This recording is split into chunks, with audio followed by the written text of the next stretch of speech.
नमस्कार दोस्तों, मैं फिजा। स्वागत है आप सभी का 4 PM न्यूज नेटवर्क में। दोस्तों, महाराष्ट्र की राजनीति में एक बार फिर बड़ा सियासी भूचाल आता दिखाई दे रहा है। दोस्तों, उद्धव ठाकरे की शिवसेना यानी कि यूबीटी को ऐसा झटका लग सकता है जिसकी शायद किसी ने कल्पना भी नहीं की होगी। खबरें हैं कि पार्टी के 9 लोकसभा सांसदों में से 6 सांसद बगावत का झंडा बुलंद करने की तैयारी में हैं और आज प्रेस कॉन्फ्रेंस करके अपने फैसले का औपचारिक ऐलान कर सकते हैं।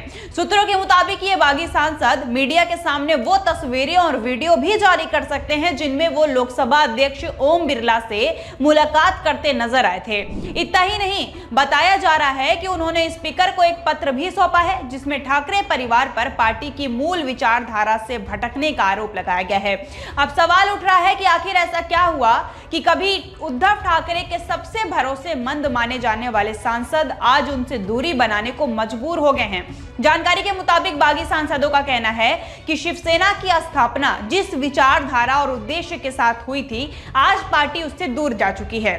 उनका आरोप है कि नेतृत्व के फैसले ने कार्यकर्ताओं और जनप्रतिनिधियों को असहज कर दिया। यही वजह है कि उन्होंने अलग रास्ता चुनने का फैसला किया है। सांसदों का यह भी दावा है कि उन पर दल बदल विरोधी कानून लागू नहीं होगी क्योंकि उनका फैसला वैचारिक मतभेदों के आधार पर लिया गया है। बताया जा रहा है कि जरूरत पड़ने पर ये सांसद एक बार फिर लोकसभा अध्यक्ष ओम बिरला से मुलाकात कर सकते हैं।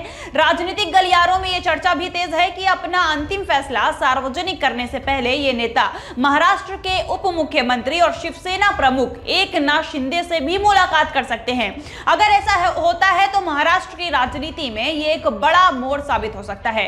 दरअसल ये पहली बार नहीं होगा जब ठाकरे परिवार की शिवसेना में इतनी बड़ी टूट देखने को मिलेगी। कुछ साल पहले एकनाथ शिंदे के नेतृत्व में भी बड़ी बगावत हुई थी जिसने महाराष्ट्र की राजनीति का पूरा समीकरण बदल कर रख दिया था। उस समय उद्धव ठाकरे को मुख्यमंत्री पद तक गंवाना पड़ा था। अब एक बार फिर इतिहास खुद को दोहराता नजर आ रहा है।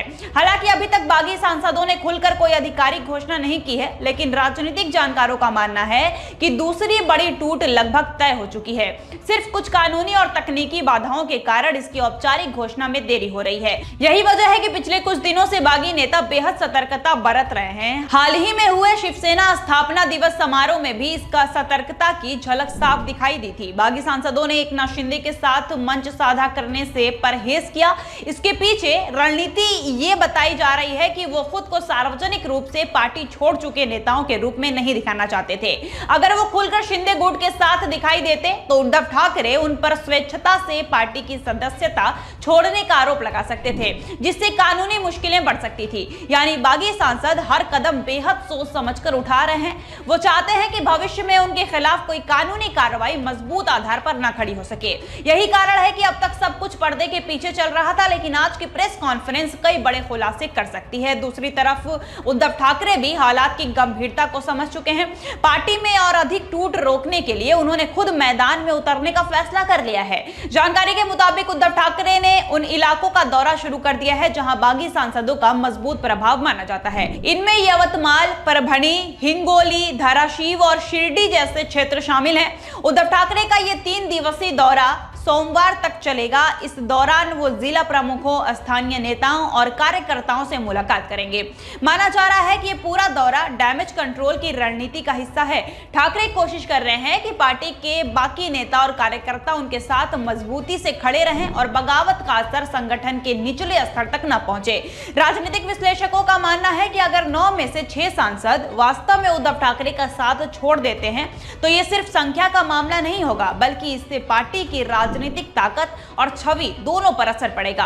लोकसभा में पार्टी का प्रतिनिधित्व कमजोर होगा और आने वाले स्थानीय निकाय चुनाव से लेकर विधानसभा चुनाव तक इसका असर दिखाई दे सकता है। सबसे बड़ा सवाल यह है कि आखिर ठाकरे परिवार की पार्टी में बार बार बगावत क्यों हो रही है?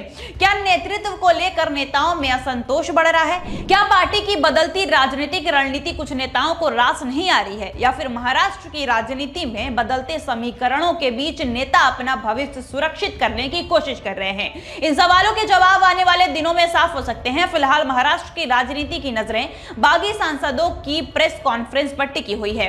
अगर सांसदों ने खुलकर उद्धव ठाकरे के खिलाफ मोर्चा खोल दिया और एकनाथ शिंदे के समर्थन का ऐलान कर दिया तो ये ठाकरे परिवार के लिए एक और बड़ा राजनीतिक झटका साबित हो सकता है। वहीं अगर आखिरी वक्त में कोई समझौता हो जाता है तो तस्वीर बदल भी सकती है, लेकिन मौजूदा हालात देखकर इतना जरूर कहा जा सकता है कि महाराष्ट्र की राजनीति एक बार फिर बड़े बदलाव के दौर से गुजर रही है। अब देखना होगा कि उद्धव ठाकरे अपनी पार्टी को एकजुट रखने में सफल होते हैं या फिर शिवसेना में एक और बड़ी टूट इतिहास का हिस्सा बन जाती है। अब दोस्तों, आपको क्या लगता है, क्या ये बगावत उद्धव ठाकरे की राजनीति को कमजोर कर देगी या फिर वो पहले की तरह इस संकट से भी बाहर निकल आएंगे, या फिर ये कदम उद्धव ठाकरे के राजनीति का सबसे बड़ा कदम माना जाएगा? दोस्तों, अभी कुछ भी अंदाजा लगाना आसान नहीं है, क्योंकि राजनीति में अक्सर वही होता है जिसके बारे में कभी हम सोचते भी नहीं हैं और कब एंड टाइम पर तख्ती पलट जाए कुछ नहीं कह सकते। ऐसे कई मामले हुए हैं देश में जिसको हम एग्जाम्पल के तौर पर देख सकते हैं। राजनीति में आखिरी वक्त तक कुछ भी तय नहीं माना जाता है। कई बार जो नेता पूरी तरह खत्म होता हुआ दिखाई देता है वही कुछ महीनों बाद फिर से मजबूत होकर सामने आ जाता है। अगर महाराष्ट्र की राजनीति की बात करें तो 2019 में शायद ही किसी ने सोचा होगा कि शिवसेना बीजेपी से अलग होकर कांग्रेस और एनसीपी के साथ सरकार बना लेगी, लेकिन राजनीति ने ऐसा मोड़ लिया कि उद्धव ठाकरे सीधे मुख्यमंत्री के कुर्सी तक पहुंच गए। उस समय भी कई लोगों का मानना था कि यह फैसला शिवसेना को नुकसान पहुंचाएगा, लेकिन कुछ समय तक सरकार सफलतापूर्वक चलती रही।